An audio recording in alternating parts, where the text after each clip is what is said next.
summer in the world than is walking. And today, he's talking to you. I'm Laura, and this is Walk and Talk with Dan Watkins. Today, you'll understand why you should plan like no help's coming. If you have questions, please leave them in the comments. And now, let's get into it. Hey everybody, coming to you from downtown Cartagena, walking in the city center. Got nice little buildings around here, cool central area. About to get an energy drink before I head over to the park. And was thinking about radical ownership. If you think about going into every single quarter, thinking about, oh, I'm going to have a sales manager come in and help me, or I'm going to have the marketing team come in and help me, or I'm going to go and something good will end up happening at the quarter. I've rarely found sales reps getting lucky or sales leaders getting lucky. Instead, what you should do is plan that no one's coming. No additional lead is coming. No inbound, no partner demand. Everything is going to come from what you build. Then you build the plan according to that. When you do that, what ends up happening is you build a plan that wins with the pipeline that you generate, with the efforts that you're completely in control of. Then what ends up happening is it's rare. And I mean, in some companies and startups, you may literally get nothing else. But in most companies, other things will come on top of that. And then what you get is you get acceleration. And you become one of those few leaders or reps that because plan A was completely in your control and you hit it, plan B, which included the rest of the business coming behind you, supporting you, also ends up happening. And the company knows that they can depend on you. The opposite of that is too often I go into an office, I'm helping a company. It's 8 a.m. Very few of the reps are even there. And then almost zero are actually on the phone, making calls, going in and generating demand. And the generating demand doesn't have to be your cold calling. You can go into lost opportunities where maybe the product wasn't ready at that time and it's changed.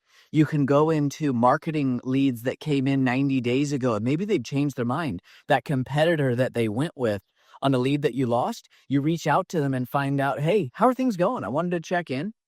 Oftentimes we see that when people go with competitor A, they run into a snag here or there. If you're in a great spot, I just want to wish you the best. If not, I'd love to see how that we can go in and help you. Those are ways of generating demand. Another ways that you can go into it. When I early in my sales career, I started reaching out to friends. I would reach out to family and just ask them, who inside of your organization is responsible for this? I remember I called my uncle who owned his own air freshener company. And I was like, hey, do you do any surveys? And it just so happens that they were using SurveyMonkey. And we went in, it wasn't a big deal, but we still got a tiny deal. And they switched their surveys from SurveyMonkey. I called another uncle who's a stockbroker and said, hey, do you ever get any surveys from your company? And he's like, I don't really know who owns it, but let me take a look. And he looked and saw that all the surveys came from one person. And that ended up leading to a $25,000 ARR deal.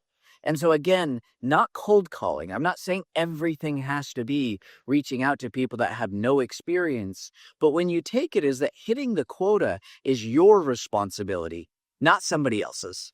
It's not marketing's responsibility to bring you leads. It's not the partnerships team. It's not the channel waiting on them. It's going in and seeing what can you do. And those are all kinds of different sources to go and do that. The other thing is if you can go in and say like, oh man, every time I get a deal, I lose. I'm not where I'm at. I wish this company offered more training. There is so much content out there. Most of it is free or near free. Getting a book.